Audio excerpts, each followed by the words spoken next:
Mesdames et messieurs, fidèles de Global TV, Global Info, ici à Moscou, nous sommes avec Karine Mokonzi. Karine Mokonzi ici à Moscou.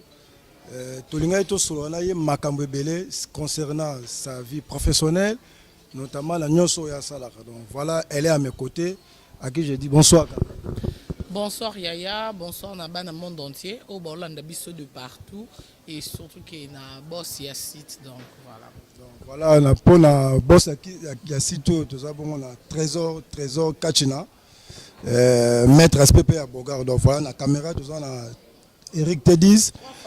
Ouais, donc Eric T10 il est derrière la caméra au micro tout ça on a Yannick Luntiti c'est imbattable. Donc T10 voilà. Il faut préciser à président équipe nationale. Donc voilà, à auto ça d'abord fonction mais Karine c'est important pour la bus visite à Moscou et ça pourquoi? Non, visite à Moscou na yeka otala bino parce que tu as bana mboka biso nyonso ndé balba ndeko no yakate obobota mi mama papa. Donc même muto azan ndeko no taze kolo mususu okipe ko sungo Moscou est parmi bamboka onto que ba donner biso kuna na kinto calculer ngote biso to calculer ba Londres Haute Suisse Paris France mais ce qu'on a là qui en fait pourquoi ba négliger ngo et alors là ba Algérie et a passé au Congo là bina ki Algérie to kaka so ki Afrique du Sud nauti Maroc nauti Gabon pour na ngana c'est là quand même na ya obeta tourner au monde comment bandi kuna biso ba vivaka comment en fait erandeni donc na ya qui vraiment na compte sur ta la bino famille en même temps tourisme na cadre boulot pe na les ka ko représenter boulot après na zonga donc voilà. Ouais, merci Karine to sepeli mingi na réponse na yo biso mingi tonga to yeba Karine Mokonzi abandi musalo au camp. En fait avant d'abandonner musala ou déjà tellement nando lingango nazaki qui trop na ba musicien donc grâce à ba musicien de na bandi musala ou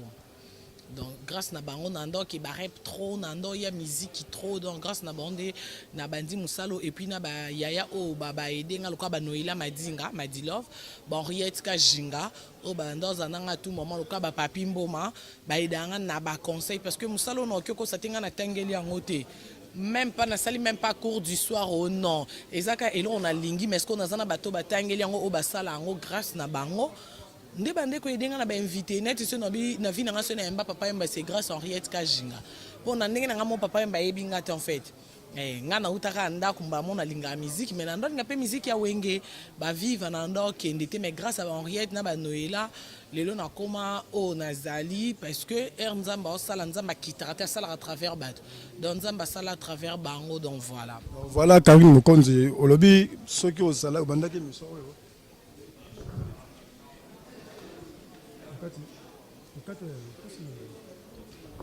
olobi grâce à ba Noëlla madinga donc lelo oyo Karine Mokonzi tu t'es fait connu dans le monde par rapport à makamuna osalaka ba lire ba buzz mais ozo retenir biso ezali Karine Mokonzi différence nini oyo ko sala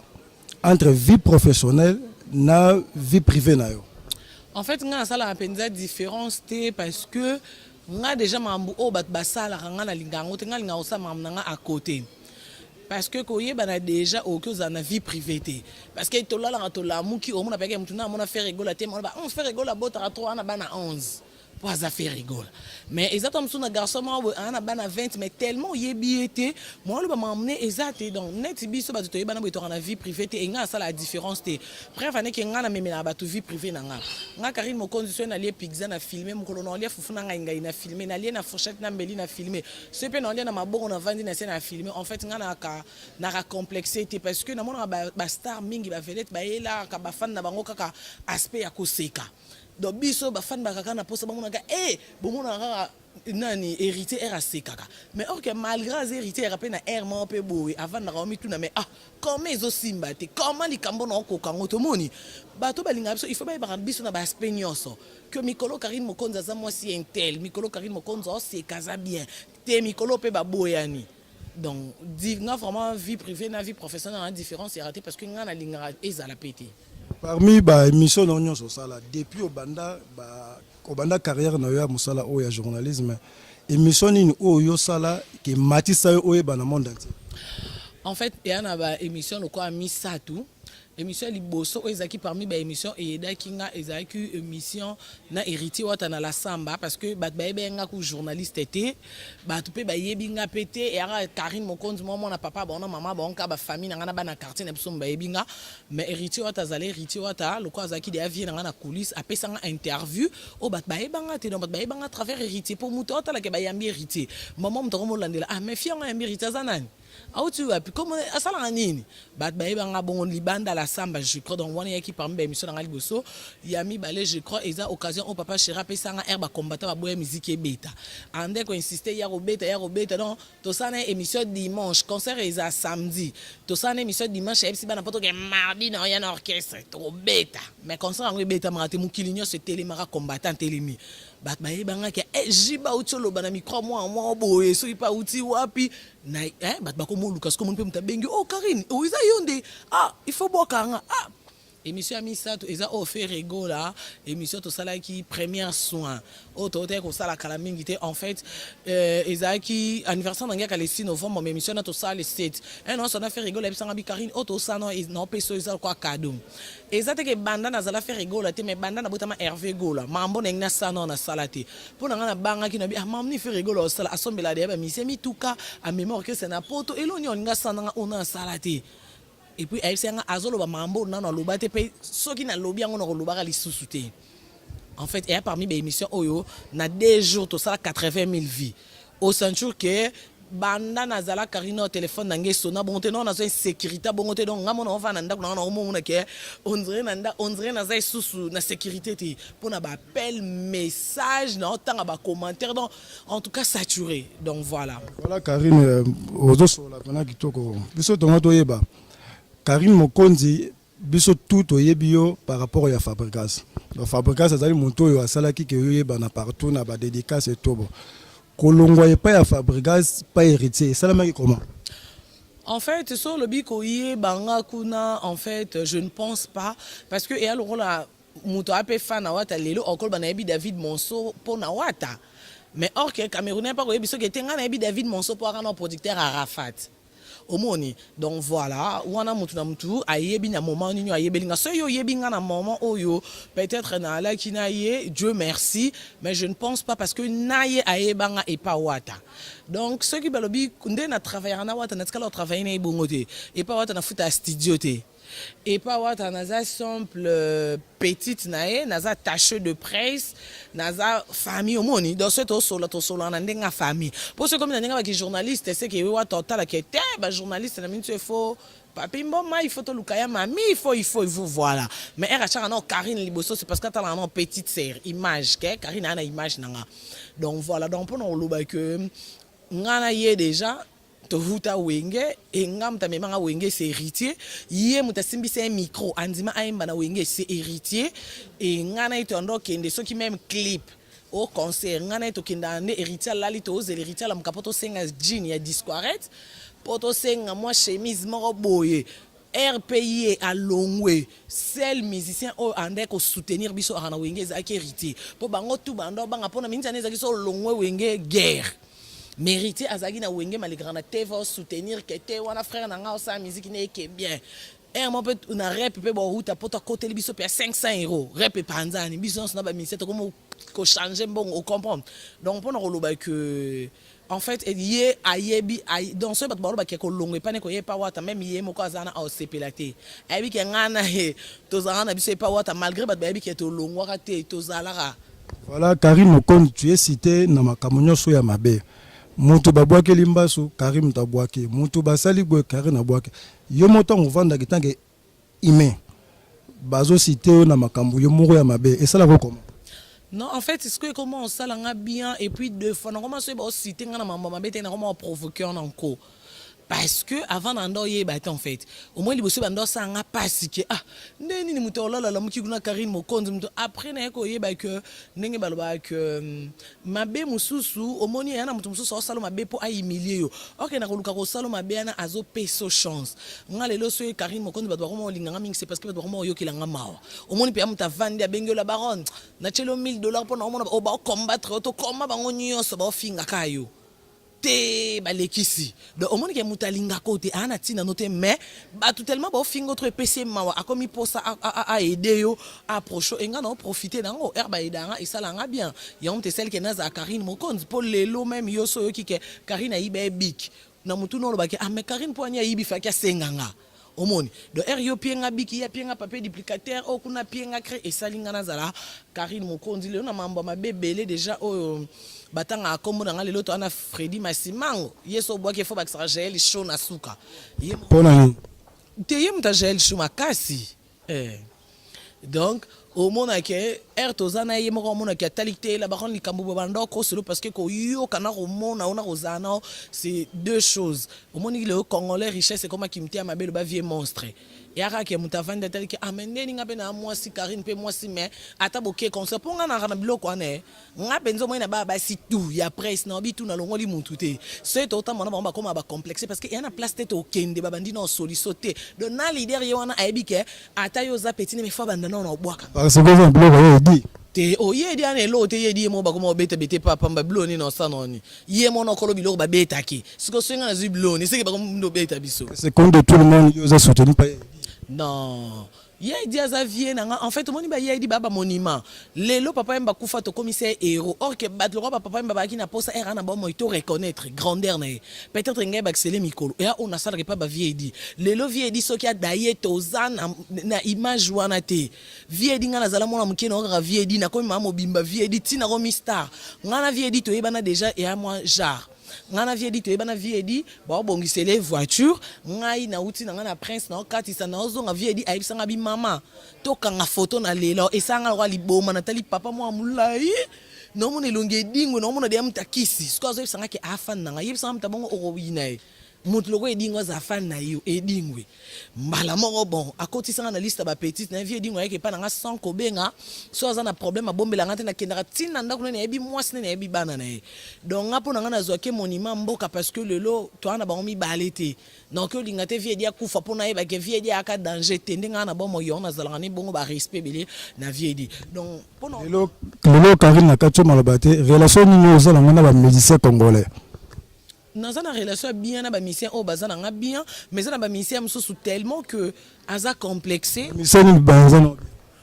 ba mission ba nga bien neti muloko héritier wa tatoza na problème ndeni pour entre nga na ye makambu nga sko na bina posa makambu dona babi to mo compte a boma relation na ve na kofi o bomi relation na fabrica scout o boma relation na ve no tout kala o boma relation te vie nanga nga na yembi fait rigoler Jésus de nuance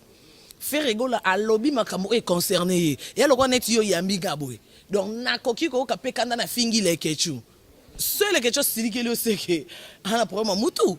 po yo yambi nga ngam na fingi asisona nga yo osaka musala na yo monyelo nga na welela na vie nga na yambi fait rigoler lobby makambo na ye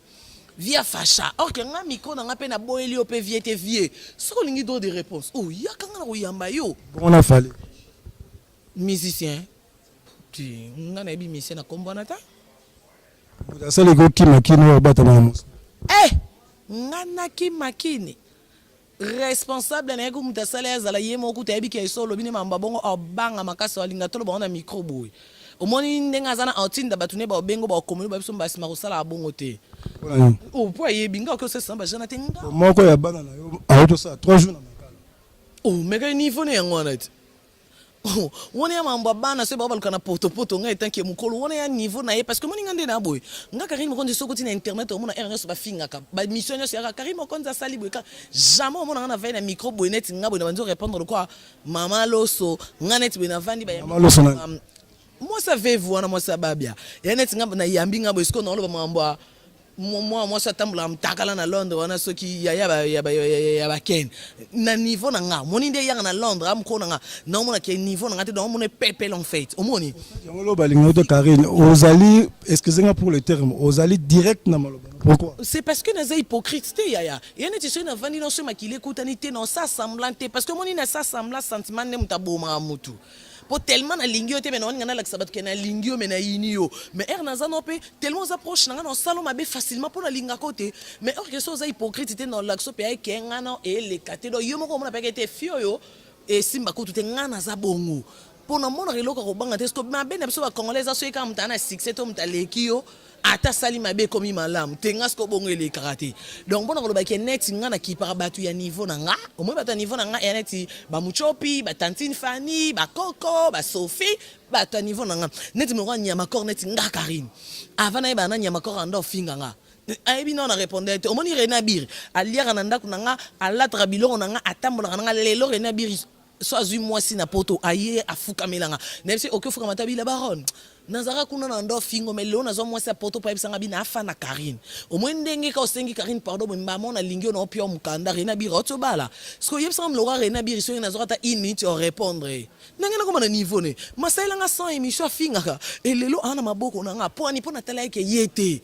aza mukie trop siko bango soki ba osaba jana na banyama ko na niveau de bongo na okota mamba net nyama ko bongo lelo Karine Mokonzi ozaki entouré na ba master ba petite sœur ba vie et tout na bato nyonso ba ki na entourage na o nani oko regretter absence na ye na vie na en fait tenga na regretter absence à mon tout pour mutu nyoso apianga kanda na bengana net ba ki peka peka nani Simbiliki journaliste moi ya on a sala 10 ans na télé TV pesa et loroté oye écoute internet donc TV puis loroté puis oye na mwana na papa te internet to yambio na maozu mwali nzanza mutuka moi na nope azupe moi miliki molingo sa net solo bana bi bon zela na fina oyo posa un système pessimisme au bouki. Oh, mais attends, Nzambe para bongo. Nzambe pas tala intérêt. Nzambe soro sambe la raté so zu problème pe obeto karama ku fite Nzamba au monde. Mais soro sambe la romona go zu pe problème Nzamba yo scour. Po tala kete yo e rozala nango oya ke église o tchaka di mo tchaka front. Siko so Nzamba tala intérêt bonga mtamokil. Voilà, c'était là Karine Mokonzi a dansé, c'est vrai. Voilà, tout ça bon la globalité info donc globalité info. Nazo saluer bongo Junior quelqu'un qui frappe na frappe azawa Jean de Dieu Mokololi donc voilà Junior quelqu'un qui est soda donc Dadundambe il y a Olivia Mianda voilà Freddy Massima azawa Trésor Kachina maître Pepe à Bogard donc voilà Eric Tediz azawa derrière la caméra donc la bosse unité masse toi Moscou Jordan Basso les Playboy voilà donc biso tout coup en face ambassade na biso ya Russie na maison africaine donc voilà chez Patrick Boyanga voilà Karine Mokonzi lelo sko maman Alekambo au téléménage c'était bêta c'était pas comme pas possible kiti Bokonzi ba c'est dakate ngwende lelo dimanche passé surtout tala ki na betando mutu mususu avant netando au CD comment Tena CDT déjà il faut la paix que mutayo vendre après combien de temps est-ce que bi que mambone samina et salamate après ba 8 mois ezala te quand na Congo na nde to koli wana journaliste nyoso yebiso ke nano isalama te et puis na CD te nga na CD ngwene ndeni na CD to vanda kana uzasu oh mais il faut yeba question muta longwe na ndako ya concert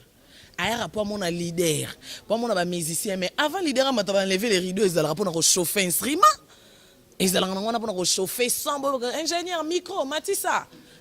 wani na ngo ba enlever les rideaux problème mais anonté nga omoni e nga ke ça passe que le gare centrale elongwe mo si lonté ya gare centrale ya lokola ya mwana omoni mwana mutu ato medisi ya libele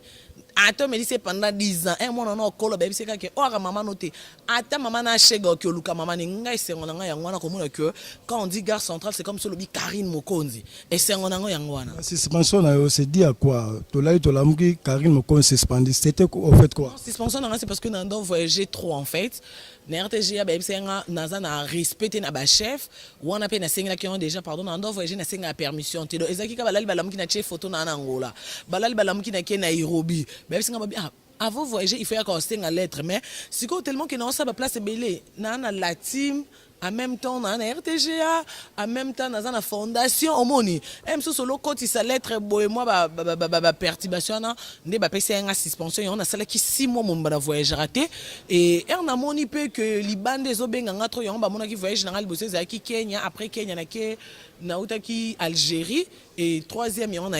après un an qui Angola mais voilà c'est le biso tout ebi suspension à Karine Mokonzi dit par rapport à artiste musicien congolais Fally Ipupa a introduit une lettre à la chaîne RTGA interdisant chaîne ebeta ba chanson na yo par rapport il y a ma propos yo tenir la émission na yo pour la réinciter voilà au moni na ye moko et mambolo ba na ye moko place hôtel émission au pas tala moi une émission on en na page na ngai aza abonné na page na nga oh non ye batendeni baza parmi ba fan na ngai oh bo ba fan no ato ye ba nyoso no kombo te me na ba quelque ye ba kete o fan chéri na nga abenga nga trop to apia nga ba répondre na question te na ye moko yebi ke ye moko déjà place hôtel yebi ke ko selno e makambo ba jana ko se sanga te pas pour intervenir non, non, non, oh, mais Papouche, lever suspension. Papouche pour intervenir, il faut nga na RTGA. Baby sanga qui est au PCO suspension pour na tel musicien. Mais nga ce qu'on RTGA baby sanga bongo te. Pour ce baby sanga pour na musicien, non, benga Papouche pour musicien. Mais nga ce que baby sanga pour na musicien, nga baby sanga cause à voyage non benga na pilote, hôtesse. Voilà, c'était là Karine Mokonzi. Donc voilà, toi qui n'es pas Sabino, il y a aussi l'émission de Karine. Voilà, c'est une fille qui n'a début courageuse, battante. À Sololi, donc à Sololi, de tout et sauf rien. Voilà, toi qui bon na site Nabiso Globalité Info, où il y a PDG. Donc il y a PDG. Donc voilà, il y a PDG Trésor Kachina, Trésor Kachina, maître SPP à Bogard. Donc voilà, Bamasa tout grand prêtre Marcel Kachina, donc prêtre Dadundambi, Papi Coiffe Zola, Bamasa toi Moscou, Georges Kebo le millionnaire, Karim Mokonzi, Tokomi Koshite, Nalingi avec ton âme. Et ça, bateau mingi yo blessaka, naba propos na yo, naba dire na yo. Les lots au poussin déjà en Europe, lobby aux en France ou en Belgique. Bandeko monsieur blessaka okoza na momoko oko dressé pour na ba te mo ezate o nazoki se azara na pota ni tangaka makila makasi rando tilo oh ebongo ba obazoki sanga nanga Karine Mokonzi na kufate siko bango se bazoksi bango eseni esale lorote en tout cas o to kanaka te tokoyo kanaka pete ekite mata so yo zinga na kweno so folianga olienga pe so na zio meko yo kanande o to chana sete wane ko simbate ba auto zana ba bien loka ba akafulek ba Régine Lunga Daliban ba auto zana ba loka ba PDG Mboka Bobo Belo ba Patrick Binda ba Shida Ibula ba Bernadette Masengo ba Paulingo Tokito Petai to rana ba ya Myriam Mokonzi grande sœur na nga ya Gisèle Ezinda ya Ani Dembo donc to zala déjà na Deline Panzu top modèle ba Deline Panzu top modèle donc to rana ba Tanya moté ma papa Missy ana risi donc yé ma kambutanya moté ma papa Missy donc en tout cas bango nyoso na bosan pété soda. Donc voilà Junior Keking qui frappe mon wana bato to na bango bien to na bango d'aller bon net président boy moni président azo et début son ndenga boulot ka ndenge ezala kaka T10 mais ba auto zana bango bien te toza bien te équipe nationale momba depuis Kinshasa na mutema donc on est ensemble malgré na musika et na okyo santé Juvenal qui bat la peine à Paris Tracy Mbelenga Glody ba Nicolas caméraman nanga ba Bibi Kapinga Yvette Kalombe jamais de chèque wana ba yanga ba Tanya Mabedi ne retour na kini normalement billet nanga retour ya les 13 mai na 8 mois ba demande mususu ya bandeko o balingi ba yo talanga ana risi je crois que non créer ka moi pénalité na pousse na za na mandam voilà c'est to bandaki bien to siper bien donc voilà pour la Karine Mokonzi ya na mboka risi donc c'était grâce à l'agence Ngoma Business donc agence Ngoma Business ya Amis Ngoma Molonga Niatanya donc voilà donc Freddy Massimo maza na pointe Jaël Chaud donc voilà pour la agence Ngoma Business donc numéro ezali plus 7 code de Moscou donc 99 98 297 296 donc wana bobengi directement au talent poste à tourisme dans poste étude bobengi na numéro Ngoma Business donc bozala vraiment bien occupé donc pour na ngai yamba liboso na le cas wa mais félicitations pe na yo na santi ka vie claire na slim orange il a dit qu'il y a un banda kini pour na kini orange ya pas ya orange ba vert citron mon na té mais bon on va comprendre que donc en tout cas merci Moussala Kitoko et yamba liboso même ba soukate donc voilà merci donc c'était Yannick Moutiti ça l'imbattable Poutine la micro. Et voilà, globalité info, il y a bien aussi Tiango, beau s'abonner belé, Junior Kenge frappe na fois Dadundambi, donc voilà. Papi Coiffe Zola, Wado le meneur des jeux de moi c'est toi mon Jordan Basso super play. Donc Jean de Dieu Mokololi, donc voilà quoi. yoyebi kaka bino tout donc basere Blanche basere Déborah bino te nanaki china pemba Fanny mère à l'Afrique donc mpona lelo tosuki awa toza na Karine avant tozonga tokosala so émission mosusu donc bye bye.